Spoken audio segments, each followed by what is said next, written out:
আসসালামু আলাইকুম। মেডিসিন টক বিডি চ্যানেলের পক্ষ থেকে আপনাদের জানাই স্বাগতম। আজকে আমি যে মেডিসিনটি নিয়ে আপনাদের সামনে হাজির হয়েছি সেটার নাম হলো ফেক্সোমিন ট্যাবলেট 120 মিলিগ্রাম, যার মধ্যে রয়েছে ফেক্সোমিনালিন হাইড্রোক্লোরাইড 120 মিলিগ্রাম, ইমনেসিনা ফার্মাসিউটিক্যালস লিমিটেড একটু ওষুধ।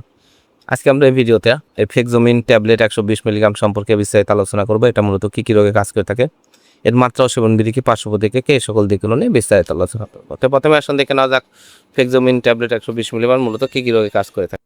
ফেক্সোমিন 120 মিলিগ্রাম ট্যাবলেট সাধারণত অ্যালার্জিক রাইনাইটিস, বিশেষ করে যাদের বয়স 12 বছরের ঊর্ধ্বে তাদের জন্য।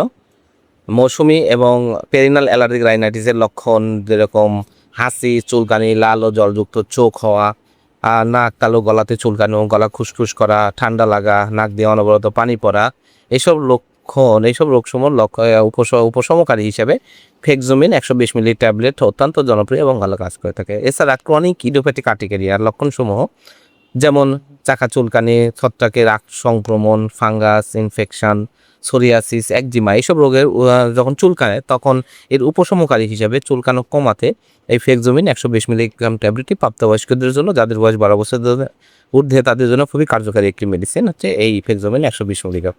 এবার আসুন দেখা যাক মাত্রা ও সেবনগুলি কি। এটি allergic rhinitis, chronic idiopathic urticaria এইসব রোগ সময়ের জন্য।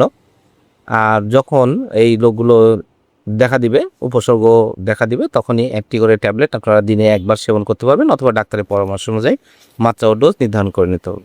এবার আসুন দেখে নেওয়া যাক এর পার্শ্ব প্রতিক্রিয়া কি। এটি সেবনে ঘুম ঘুম ঘাম, মাথা ঝিমঝিম করা, কাঁপুনি, বদহজম, এইসব জাতীয় কিছু সমস্যা দেখা দিতে পারে, তবে চিকিৎসা বন্ধ করার সাথে সাথে স্বাভাবিক অবস্থায় ফিরে আসে। ফেক্সোমিন 120 মিলিগ্রাম ট্যাবলেট প্রতিদিন দাম 8 টাকা। আপনার হাতের কাছে যে কোনো ফার্মেসিতে এটি পেয়ে যাবে। ধন্যবাদ আমার ভিডিওটি দেখার জন্য। পরবর্তী ভিডিও পেতে আমার চ্যানেলটিকে সাবস্ক্রাইব করুন ও পাশে থাকা বেল আইকনটিকে প্রেস করুন।